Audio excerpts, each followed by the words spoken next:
سلام عليكم. وعليكم سيدنا ورحمة الله. صبحكم الله بالخير. حياكم الله السيد الحداد. شلونك شيخ؟ الحمد لله أنا في خدمتكم. صبحكم الله بالخير سيدنا. حياك الله. يعني أنا سعيد إني بتواصل مع حضرتك كثير. أنا في خدمتكم. مرحبا بكم. حياك الله. خطاكم. حياك الله. أحببت أخذ من وقتك يعني نصف دقيقة.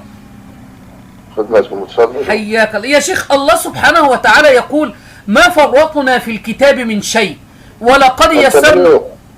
عزيزي سلام عليكم. أنت منو جنابك؟ أنا رامي عيسى يا شيخ.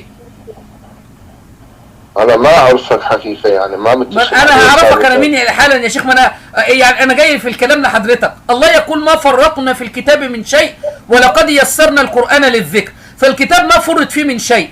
أين الإمامة في الكتاب؟ وأين العصمة في الكتاب؟ وأين الرجعة في الكتاب؟ وأين التقية في الكتاب؟ وأين المتعة في الكتاب؟ وأين أخذ الخمس من الولي الفقيه وأخذ الخمس من الكتاب؟ عزيزي أولا أنا ما أعرفك شخصيا وأنت تقول أنا متواصل يعني يا شيخ حضرتك لا أنا أعرفك. لا مش افتراء. أنا متابع يا شيخ. متابعين لحضرتك بدليل أن أنا أرسلت لحضرتك طلب صداقة. أنا يا شيخ دلوقتي عايز أعرف الله قال ما فرطنا في الكتاب من شيء. أين عقائد الإمامية التي خالفوا فيها المسلمين؟ أنا ما داخل.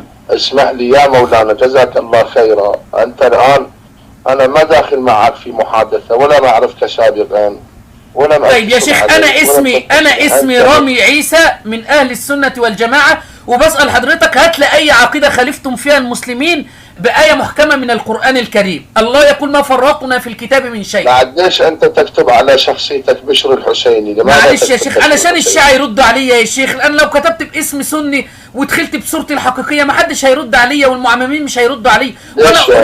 أنا أريد أخذ بيدك إلى الحق. لا تفرقون بيننا وبينكم.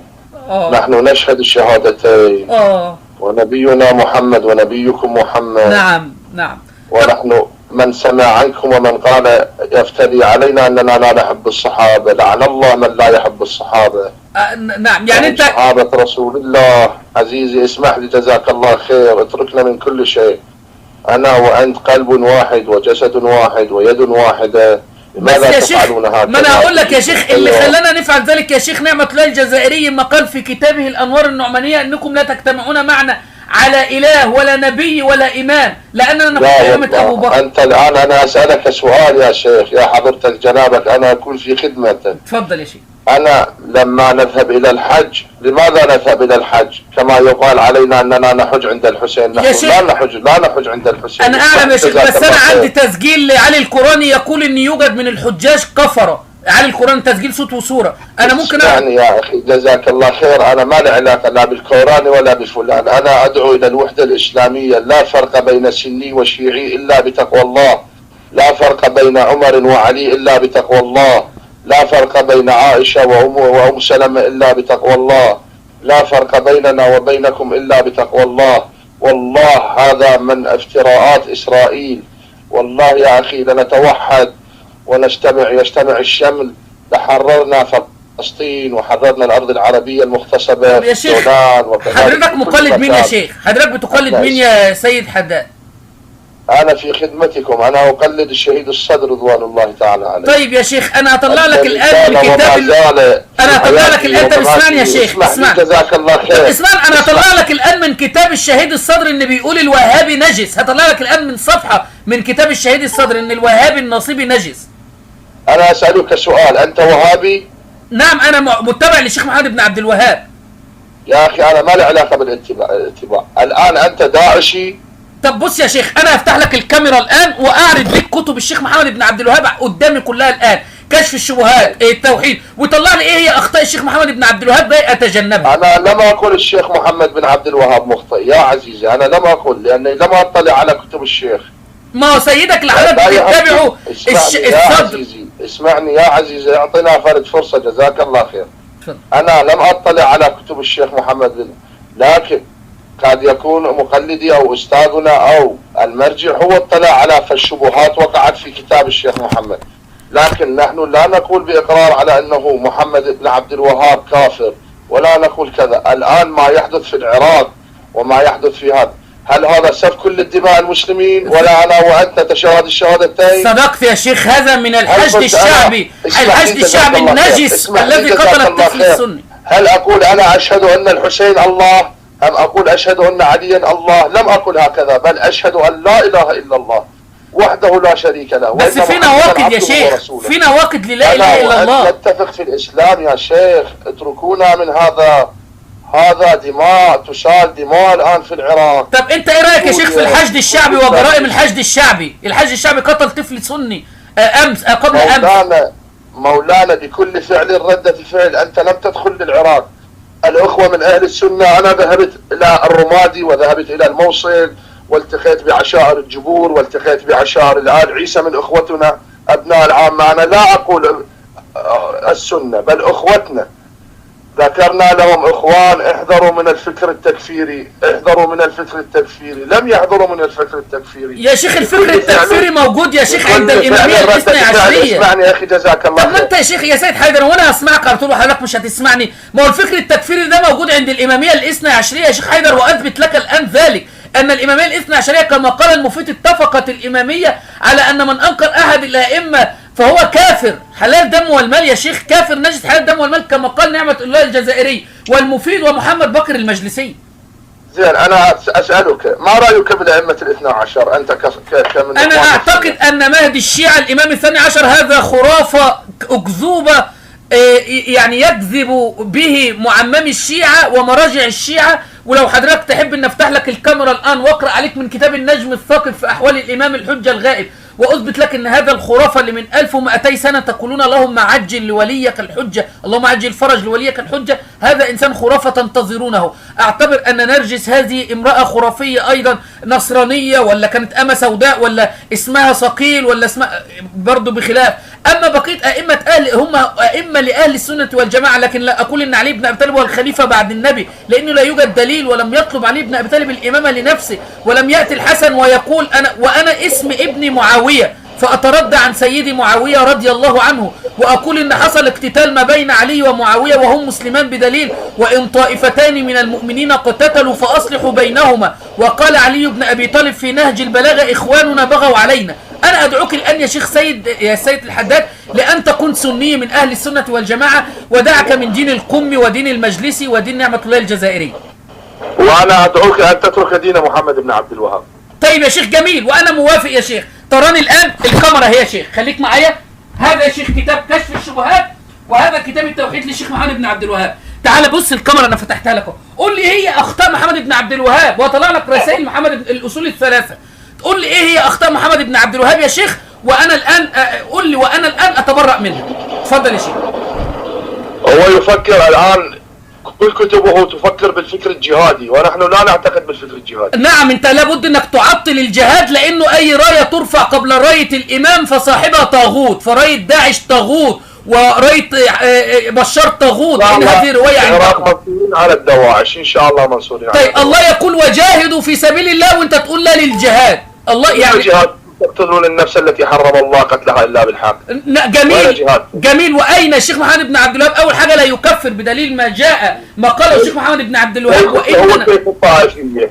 نعم لم نقل بالطائفيه بل شيخك هو شيخ الطائفيه. طيب سنرى الان اين الطائفيه يا شيخ. انت الان تراني بالكاميرا وخليك معايا واحده واحده واسال الله ان يشرح صدري وصدرك الى الحق. انت تراني الان. سنرى الان الطائفيه فين يا شيخ. هذا كتاب بحار الانوار لمحمد بكر المجلسي. يقول يا شيخ المجلد ال 15 صفحة 251 منكر إمامة علي بن أبي طالب كافر يا شيخ. منكر إمامة علي بن أبي طالب كافر. خليك معايا تاني يا شيخ. الطائفية أين الطائفية؟ هذا يا شيخ في كتاب تفسير البرهان لهاشم البحراني. تفسير البرهان لهاشم البحراني صفحة 399 ذكر يا شيخ إن أولى الناس بإبراهيم للذين اتبعوه وهذا النبي الأمي وهذا النبي والذين آمنوا والله ولي المؤمنين. ذكر في هذا الكتاب يا شيخ إن الصحابة غدروا بالنبي صلى الله عليه وسلم وإن النبي خشي أن يذكر إمامة علي بن أبي طالب خوفا من الصحابة رضي الله عنهم. فمن أجل ذلك بلغ ما أنزل إليك من ربك. رفض النبي صلى الله عليه وسلم. ما رأيك يا شيخ أين الطائفية وأنت ترى الكتب الآن وأعرض عليك؟ وهذه كتب محمد بن عبد الوهاب كما عرضتها عليك الآن. قل لي أين الفكر الضال لمحمد بن عبد الوهاب؟ أنا أريد حضرتك أنك تفكر، والله النجاة في منهج النفس المطمئنة، منهج أهل السنة والجماعة يا سيد حداد.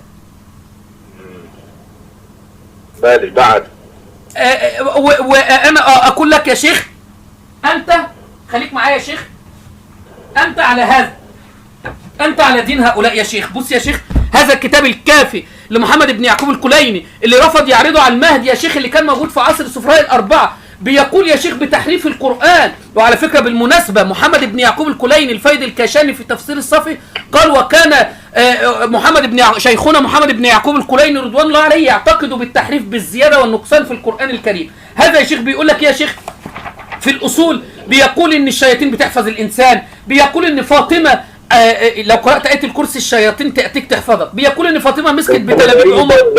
نعم. أنت من أي دولة؟ خلينا الآن يا شيخ، أنا هعرفك الآن. ده كتاب تهذيب الأحكام يا شيخ، تهذيب الأحكام لشيخ الطائفة أبي جعفر كما ترى في إيدي الآن.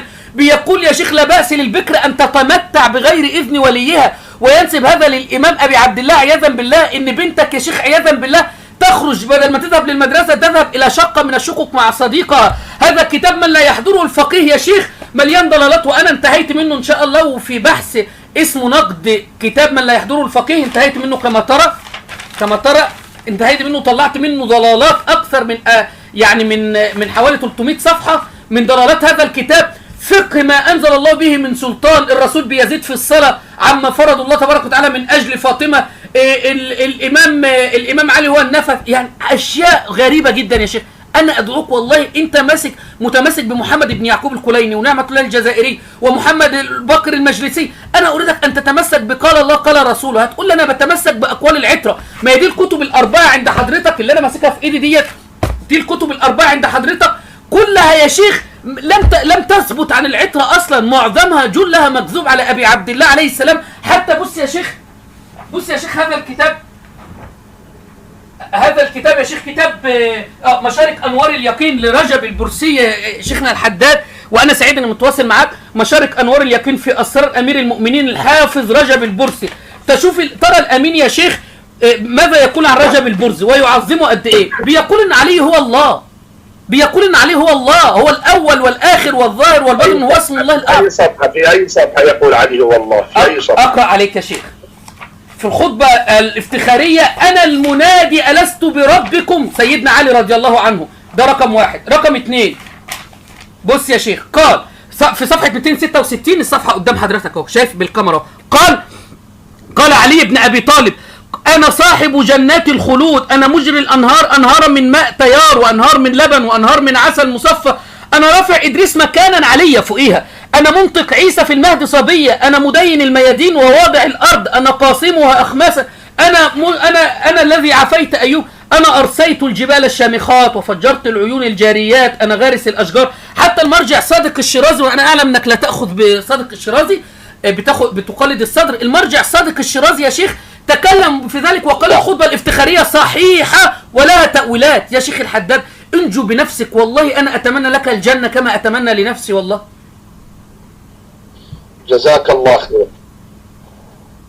أنا أتمنى لك الجنة والله. أنت يعني صدقني والله ما أنا لا في عقلي الآن إن أنا أكفرك وأقيم عليك الحجة وأقول والله. أنا بص يا شيخ، بص كتاب مرآة العقول اللي صححه المجلسي تصحيح كتاب الكافي، مرآة العقول يا شيخ بيقول بيصحح روايات التحريف ان القرآن 17,000 آية ومليء بالتوام يا شيخ، وبيثبت ان عمر بن الخطاب رضي الله عنه هو اللي فتح بلاد كسرى.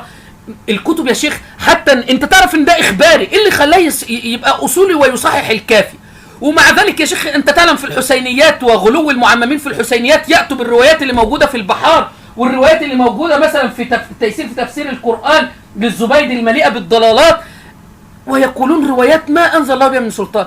أنا أريدك أن تنجو بنفسك. فكر يا شيخ، لعل يكون الحق معي، لعل يكون الحق معك في بعض النقاط ونقاط تنقصك. فأنا أسأل الله أن يشرح صدرك وأن يجمعني وإياك على الحق. الحمد لله، نسأل الله أن نكون هكذا، نسأل الله أن نكون هكذا إن شاء الله. شكرا لك يا شيخ الحداد، سيد الحداد. أنا أتشرف بك ومرحبا بك، حياك الله، مرحبا، أهلا وسهلا. أهلا وسهلا، وأنا سعيد بالتواصل مع حضرتك والله. شكرا لك السيد الحداد. مرحبا بأخي وقرة عيني وجسدي وروحي، الله يكرمك. أنتم أهل السنة أرواحنا. جزاك الله خيرا، جزاك الله خيرا شيخ الحداد. مرحبا بك. في أمان. سلمكم الله. في أمان. مع السلامة.